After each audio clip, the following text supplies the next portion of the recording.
Hello, and welcome to Controversies in Church History, the podcast that takes you through the most interesting, important, and controversial events in the history of the Roman Catholic Church. Hello, and welcome once again. My name is Derek Taylor. I'm blessed to have you listening to this podcast. I thank you to all my listeners. Just a reminder, you can find Controversies in Church History. It's hosted by Spotify, but it's pretty much on any platform you can think of, Apple Podcast, and so forth. I'm also on YouTube. Please visit the YouTube channel and subscribe if you like what you hear. You can find Controversy in Church History on social media, Facebook, X, Twitter, whatever you want to call it, and now Instagram. I made an Instagram account just for the podcast.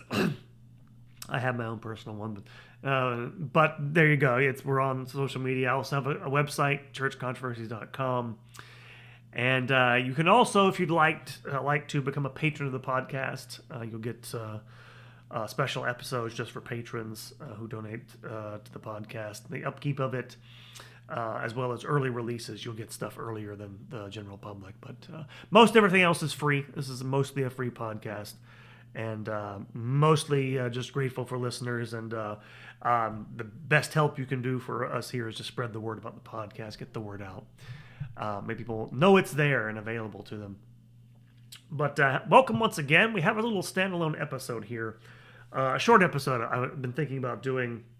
I'm trying to give you guys more episodes, and usually these things take a long time because I am researching and writing things out, writing what amounts to a lecture or a script for these things. I thought I'd do something a little different, a little bit of off the top of my head speculation, and I jot down a few notes here, but mostly this is a sort of, I've done a podcast like this before. It was on like current events and trying to relate them to history. But this one's sort of, it's inspired by current events. But actually, I've entitled it The Reformation as a Crisis of Elites. And so I'm going to do a refurbishing of my old episode on the Reformation soon for you guys.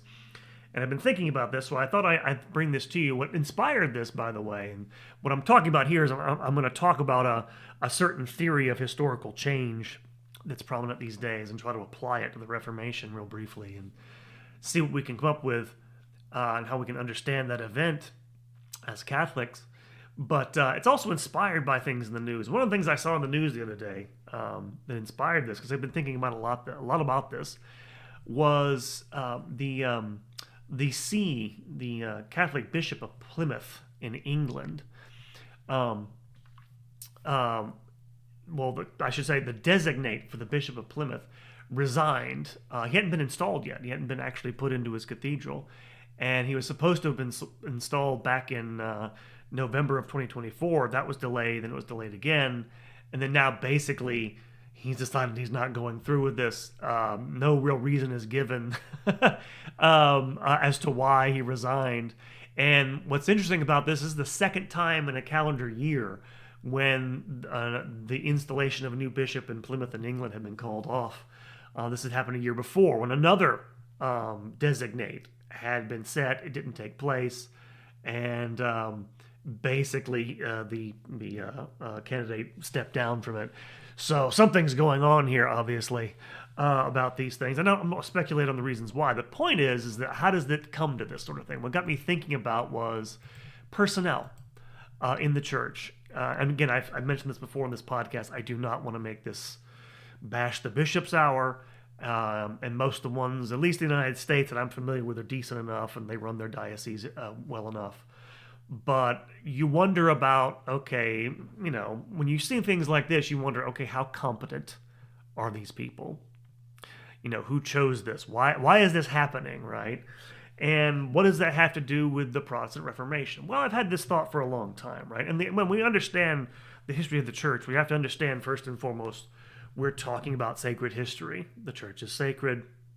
It's gone through a lot of things in its history.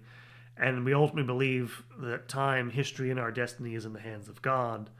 And there'd be a lot of things we can't understand we have to attribute to Him. There'd be some things we can understand that we attribute to God's, actions in history. But a lot of things we can still understand in terms of secondary causation, human agency. And I know a lot of people, a lot of the Catholics I know, they tend to take the first line with regard to the Reformation, they see it as the work of the devil or something like this, which is fair enough. If you love the church, it's a terrible occurrence. But I've been thinking a lot about this. I actually wrote an article for Crisis Magazine, a Catholic magazine, on the appointment of Cardinal Robert McElroy to be Cardinal of Washington, D.C., and about how the church chooses its bishops and what it is as an institution in human terms. And what it is an institution in human terms is a patronage system. And pretty much all institutions are that at bottom. I know we have modern ways of screening out candidates. In government you have civil service exams, but ultimately everything comes down to personal patronage. The adage is true, right? It's not what you know, it's who you know. A lot of times it's not totally true, but getting the job, usually that's it. It's who you know. And I'm thinking about this in terms of the Reformation, because it's always occurred to me that, we, again, leave aside the theology if you can for a second. I always think about, Martin Luther, John Calvin, those are names you're familiar. You're probably not familiar with Martin Bucer, Heinrich Bullinger, lots of names I could go through here, Theodore Beza, Guillaume Farel, all these different people. And what they seem to have in common to me, besides they're true believers, right? They're whatever else we can say about them, they did what they did because they believed in sola scriptura, all that stuff, right? But it occurs to me, and again, some of them, there's reasons for this. These are all very, very capable people. I mean, they set up new institutions. They form new communities. They set up, a lot of, modern forms of education are invented by Protestants because they need to re-educate their Catholic population in the new order of things and everything. That takes, competence, skill. And I'm thinking about, again, the crisis of the church today. There's a lot of things going on. There's the moral corruption is the big thing, obviously, in any age. But is it also not a crisis of competence? A crisis of having elites who are just, not only are they maybe immoral, but just kind of dumb or incompetent, right? What I'm thinking about is this. Now, these people are true believers. They went over to the Protestant. They created the Protestant Reformation because they wanted this. But they're also really, really highly capable people. And it seems to me a problem if these people aren't in positions, and some of them were in positions of authority. Luther was already a major figure in his order in Germany when the Reformation took place. But it seems to me at least a lot of these people must have been people who had skills who couldn't use them because there wasn't, look, the church is a big, patronage system. It's very slow moving and oftentimes sclerotic. And a lot of the people at the time, I'm guessing, probably weren't as competent as some of these Protestant reformers tended to be. And so what I've been thinking about in regards to this is a theory of historical change. It's been on my mind. It's the brainchild of a Russian thinker who immigrated to the United States years ago. You may have heard his name. His name's Peter Turchin. And the idea, and his name's in the news, by the way, because way back in the early 2010, something like this, he predicted there'd be a lot of upheaval in the late 20-teens, early 2020s, and didn't predict more or less what would happen. But he predicted a lot of the upheavals that were going on, Trump, Brexit, stuff like this. And his theory is an interesting one, and I'm dumbing this down. So if you're a student of this, don't leave comments saying I don't care about the details. I'm speculating, so don't worry about the details for a second. His idea is the idea that when you have societies go through like enormous economic growth in a short period of time, it produces what his colleague Jack Goldstone actually called elite overproduction. It's the idea that you have so many elites producing more things. You have people churning out more wealthy graduates than the political or social system has room for. And so you have a lot of highly trained people who have a lot of skills who don't have anything to do with them. And what this means is, fights break out over places in the system. And what happens to the people who lose out? Well, what happens is they might want to go smash the system so they can find institutions they can run themselves. And when I first heard this idea, it didn't occur to me. But the more I thought about it, the more this sounds a lot like the Reformation. And to give you an idea what I'm thinking about here, this, by the way, this idea applies not just to what's happened in the United States, right? United States, since the 1960s, we had this amazing in a bad way, university boom. More people going to university than ever before. Something like between 30 and 40% of the population of the United States goes to university, which is nuts. Because I think in the early 20th century it was like 2 or 3%, which is about, by the way, probably what it should be. And this has happened before, by the way. What Turchin's describing, I can tell you this without ever having heard his theory. This happened, for example, in the early 19th century in Europe. Following the Napoleonic Wars, all the great, monarchies were monarchies were restored across Europe. They needed personnel to run their governments, so you began to have the refounding of universities, and it produced a bunch of, university graduates, but there weren't enough jobs for them. And it's not a coincidence that in 1848, when you had these revolutions break out all across Europe, university students were prominent in all of these revolutions. Out of work PhDs like, Karl Marx. And one way to, by the way, get a job, of course, is to come up with a political theory that says, kill everybody who's got the job so you can take them, I guess. But there's something to this. I think there's something to this idea.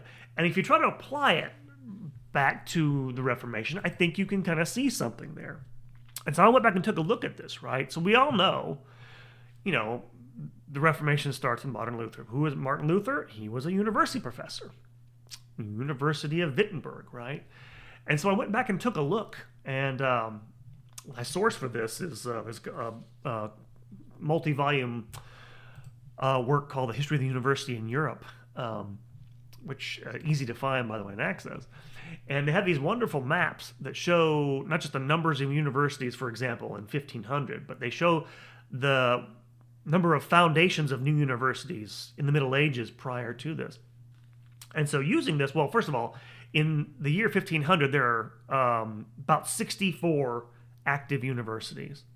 And of that number, to give you an idea here, in the German-speaking world, the empire, places where they're predominantly German-speaking people, at least by my count, there's 16. A quarter of them are in Germany. Another 16 are in France. That's the quarter. Another 12 are in Italy. Another 11 are in Spain. And there are nine other ones spread out through mostly Northern Europe. And that tracks, by the way, with population centers. Because France, we don't know the exact number. It's hard to get population exactly before the modern era. But probably France is the biggest country. The empire and the German-speaking territory is probably second. Italy's probably third. Spain's probably fourth. So it tracks with population. However, when you dig deeper into this is fascinating to me. This volume lists the number of foundations, number of new universities founded between 1378 and 1500, last quarter of the 14th and through the 15th century. And there were basically 46 foundations in that period. Now, 6 of these are second foundations, the refounding of universities that already existed. But if you take those out, there are 40 new foundations. And by the way, that's a lot more than had been in the previous 2 centuries. There's an increasing number. So that's I won't go through that too much here. But I know I'm nerding out here, but follow me on this. There are 40 new foundations. Of those 40 in that period, from 1378 to 1500, 14 of them were founded either in the Holy Roman Empire or German-speaking territories. Over a third.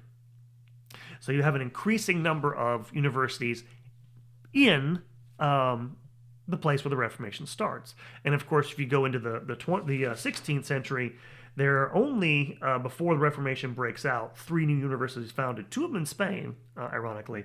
But one, the newest one, of course, in Europe, mainland Europe, is in Wittenberg, 1502. So basically, by the time you get to the Reformation, there are more universities in the German-speaking world than anywhere else in Europe. They're presumably, I don't know I don't have the numbers here. I'm presuming they're producing more graduates than anywhere else in Europe. And presumably, by the way, the reason why you have these universities, yes, they're training clergy, but clergy, remember, until Until you get to the modern era, most people working in government, and this is changing by the end of the Middle Ages, to be sure, are clergy because they're the most literate people. So what happens if all of a sudden you don't have enough places for them? And again, I'm not saying I'm not saying someone like Luther's motivated by that. But what I find is people who are very idealistic and dedicated, if they can't find places to exercise what they think their skills are, they'll make those places sometime. This is where you get revolutions from, is my point. And the Reformation was nothing else if not a revolution in a lot of ways. And you don't need to, by the way, you don't need to. Again, I'm not saying this explains everything about the Reformation, but it's an interesting thing to consider, right? And you think about it again, like you might say, well, there are as many universities as there are in France, and it remains Catholic. There is a Reformation there. It causes lots of violence. There's no Reformation in Italy or Spain. That's partly because you have really big centralized institutions, that is the Inquisition, who puts down the Reformation. The other thing about Germany is they don't have a centralized monarchy.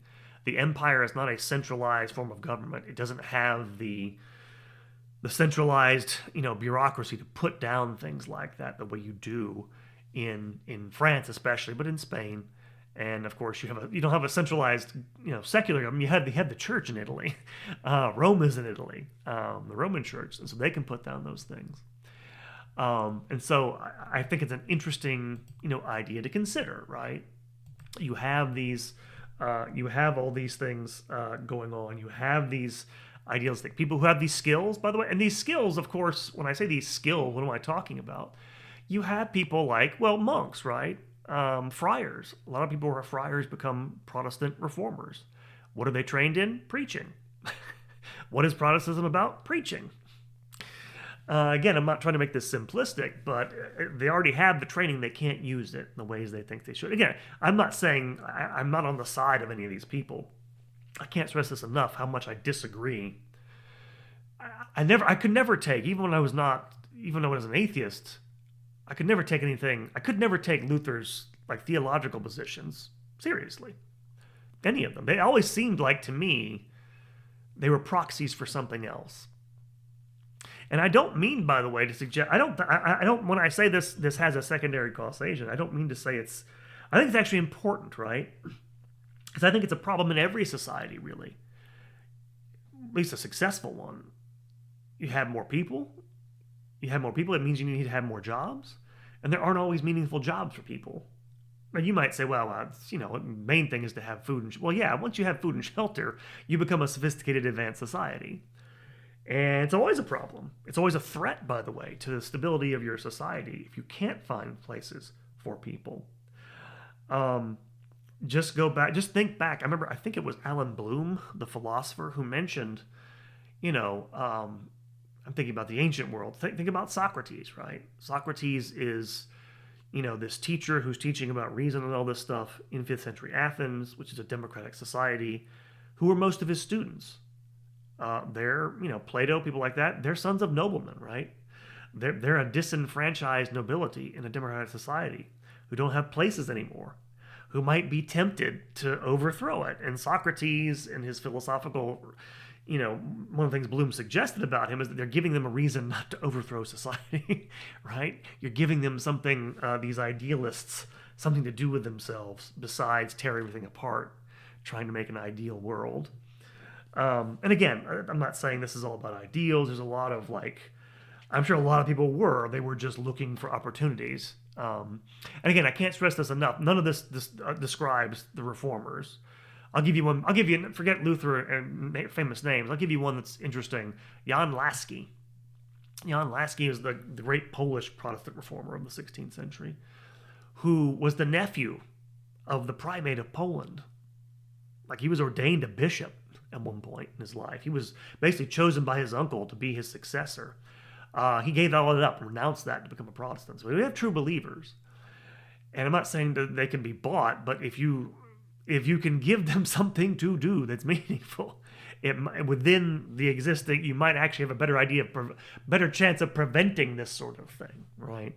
Because one of the things I find in history that I look at things like, you have people who are idealistic, but a lot of times their careers begin not when they embrace a set of ideas, but because they have these personality conflicts, usually with people who just don't take, who aren't as idealistic as they are. Then they latch on to these ideas as a vehicle, for themselves. And then it becomes ideological. And so I was just thinking about this and sort of spitballing this on top of my head. And just thinking about, it's a problem in every society. It's a problem in the church, right? How do you find the right people and put them in the right positions? I've been thinking about this a lot because of, stuff I've been writing about the church. But I did an episode several years ago now on the Council of Trent, right? And I was thinking, because one of the things that I wanted to answer, questions I wanted to answer for myself in that episode was, how did the church turn it around? Because you read the history of the Council of Trent, like if you get taught this today by a Catholic, it was corruption, Reformation, Trent solved things, yada, yada, yada. It was a lot more dramatic than that. The church was in a bad way. I mean, it might have been, it really could have collapsed. That really was a possibility in the 16th century. Things were that bad. How'd they turn it around? And again, for someone who's trained in academic history like myself, like we have this bad tendency. And this tendency is, I think, because we fancy ourselves, smart people, intellectual types. We have a bias toward really sophisticated solutions to things. Like for this grand event, the Reformation, the kind of big, those types of things where they're capitalized events in history books. There must be this grand solution to things. But when I did my episode on the Council of Trent, when I looked up, secondary sources and primary stuff, reading around a bit, what I found was just brutally simple. How'd they turn it around? In the late 1530s, people who were reformers got into the Curia. And by the last sessions of the Council of Trent, like the last ones where they really make a lot of changes, pretty much mostly reformers have gotten into the episcopate, into those sessions. And they made the necessary changes. And that's it. There was nothing more complicated than that. People who were willing to do what was necessary were in positions to do so, had the authority, the power to do so, and did it. Turns out you really can just do things, but you have to have the right people in the right places. And the thing about, and if you go back and listen to my episode, which you should, all the ideas in the Council of Trent had been voiced for decades, if not longer. Nothing in there was new. People knew what they needed to do. They couldn't do it, right? They couldn't get the people in the positions who were willing to do what was necessary. And the reason for that, by the way, is that people have a lot invested in the status quo. And we always think that's a bad thing. It's because the status quo benefits people. And they get too sort of enmeshed in it if they get, corruption comes around, but they don't do anything because they don't want to tear things down or step on too many toes. But if you're going to prevent these types of things from happening, if you prevent the schism of the body of Christ on earth, you got to have people who are willing to be criticized, who are willing to be attacked and hated, to do the right thing. And that's all it was about. And one of the things I think about the Reformation a lot is, like, it's amazing to me. On the one hand, all these reformers, their actual theological ideas, it's hard for me to see people believing these things. But you understand why they felt they had to do something radical in order to solve problems. Which is why you need to, it's the hardest thing, right? In any institution, not just the church, any business, right? The hardest thing is to find good people and get them into the right positions. It's always the most difficult thing, always the most problematic thing. In any event, I thought I'd share those speculations with you. Again, nice little brief podcast, hopefully not too burdensome for you. Just a few updates on what's upcoming. I do have several things lined up. I think I'm recording this on Wednesday, the 26th of February. I think this is going to get to my patrons first, and then everyone else. I have the next episode coming up in the series on Latinization, and the the next episode after that will be a standalone on the cult of the saints. We just did veneration of icons. I think I'm going to do the origin of the cult of the saints. That's the next one there. And I know every time I come on here I'm saying this, but I'm efforting on the interviews. They're coming. So that's coming soon as well. More updates on the next episode probably. So that's it for this brief speculative episode of Controversies in Church History. Hope you enjoyed it. Reminder again, you can find me on the internet, churchcontroversies.com, excuse me, on social media, on Facebook, Instagram, X/Twitter, and also on Patreon if you want to be a patron of the podcast. And yeah, please go to Facebook and like the page. Go to YouTube. I forgot about YouTube. Subscribe to the channel. And please spread the word if you could about the podcast. And thank you everyone for listening. Thank you for my patrons for donating your hard-earned money to my endeavors. And God bless you all. God keep you, and I'll talk to you next time.